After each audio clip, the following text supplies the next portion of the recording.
ప్రథమ స్కందము 2వ అధ్యాయం 8వ శ్లోకం. ధర్మః స్వనుష్ఠితః పుంసాం విశ్వక్షేణ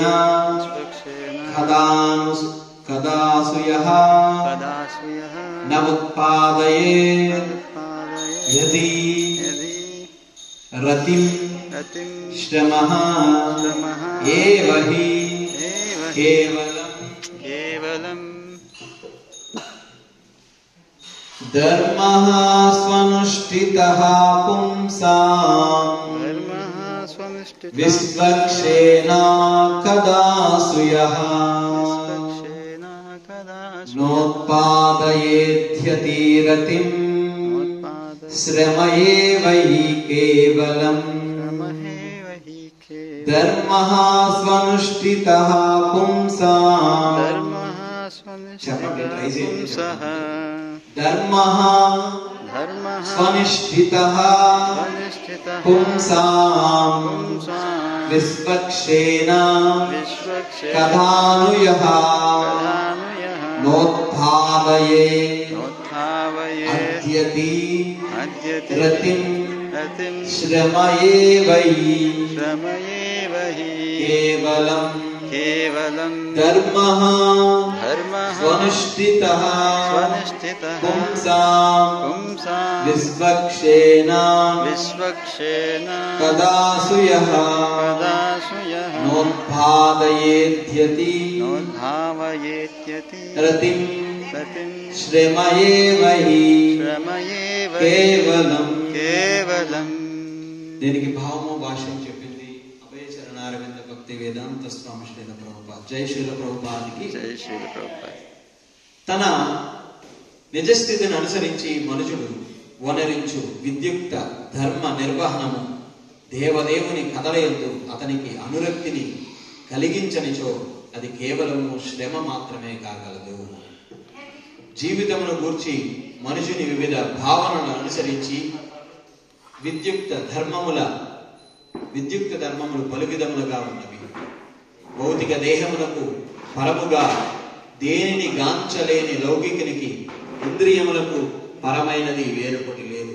కనుక అతని విద్యుక్త ధర్మములు తన స్వార్థము మరియు తన వారికి సంబంధించిన స్వార్థము వరకు మాత్రమే పరిమితులై ఉన్నాయి. తన స్వార్థమన్నది దేహమునకే పరిమితమై ఉండును.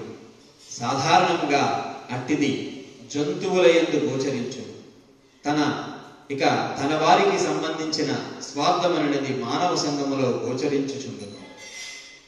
అట్టిది కుటుంబము, సంఘము, దేశము, ప్రపంచములకు సంబంధించినదై దేహ సాఖ్యపు దృష్టిని కలిగి ఉండును. ఇటువంటి భౌతిక భావనాపరుల కన్నను ఉన్నతులైన వారు మనోపరుదులలో విహరించు మనోకల్పనాపరులు. కవిత్వము వ్రాయుట మనోదేహములకే పరిమితమైన ఏదియో ఒక స్వార్థపూరిత తత్వమును ప్రచారము చేయుట అనునవి వారి యొక్క ధర్మములు. కానీ వాస్తవమునకు ఈ మనోదేహములకు పరమైనది నిద్రాణమైనుండు ఆత్మ.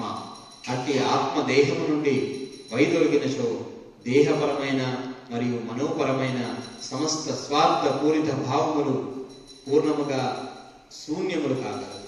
కానీ అజ్ఞానులైన మానవులు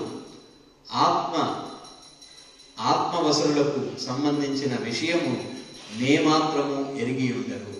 ఆత్మకు సంబంధించిన పరిజ్ఞానము ఏమాత్రము లేని కారణమున మరియు ఏ విధముగా అది మనోదేహమునకు పరమై ఉన్నదనడు విషయము తెలియకపోవుట చేతను విద్యుక్త ధర్మం పాలనము మూర్ఖ మానవులకు సంతృప్తిని కూర్చోటలేదు. ఈ శ్లోకమున ఆత్మ సంతృప్తికి సంబంధించిన విషయము చర్చింపబడుచున్నది. అట్టి ఆత్మ స్థూల దేహమునకు మరియు సూక్ష్మమైన మనస్సునకు పరమైనది. వాస్తవమునకు ఈ రెండింటికి చైతన్య కారణము ఆత్మయే. అటువంటి ఆత్మ యొక్క అవసరములను గాంచకుండా మనోదేహములకు సంబంధించిన విషయములనే మనుషుడు గాంచినచో ఎన్నడూను ఆనందమును పొందలేడు. దేహము మరియు మనస్సులు ఆత్మకు ఆచ్ఛాదనములు మాత్రమే. కావున ఆత్మ యొక్క అవసరములను తప్పక పూర్ణము గావింపవలను. పంజరమును శుభ్రము చేయడం ద్వారా పంజరమునందుండేటి పక్షి ఎన్నడూను సంతృప్తి నొందబోదు. అందులకే పక్షి యొక్క అవసరములను వాస్తవముగా ప్రతి ఒక్కరూ తెలియవలసి ఉన్నది. పరిమితమైన భౌతిక బంధము నుండి ముక్తిని పొంది పూర్ణ స్వాతంత్ర్యమనడి తన కోరికను పూర్ణము చేసుకునడే ఆత్మ యొక్క అవసరమైనది. బ్రహ్మాండము యొక్క ఆచ్ఛాదనము తొలగించుకును దివ్య కాంతిని మరియు దివ్యాత్మను దర్శించడయే ఆత్మ యొక్క కోరిక అయి ఉన్నది. ఆత్మ వాదించడి పూర్ణ స్వాతంత్ర్యము పూర్ణాత్మమైన శ్రీకృష్ణ భగవానునితో జత కూడినప్పుడే సాధ్యము కాగలదు. వాస్తవమునకు భగవత్ ప్రేమ ప్రతి వారి హృదయమునందును నిద్రాణ స్థితి అందున్నది.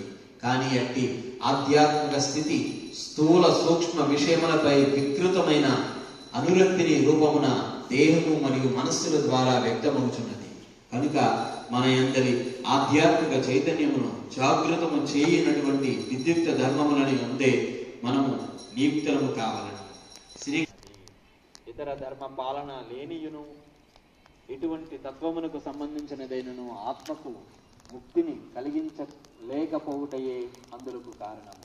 ఈ లోకము నుండి కానీ లేదా వేరొక లోకము నుండి కానీ తాము పొందేటి భౌతిక లాభము కొరకు కాలము మరియు స్థలమునకు మాత్రమే పరిమితమైనదని భౌతిక సుఖాభిలాషులు అనుభవపూర్వకంగా తెలుసుకొనవచ్చు.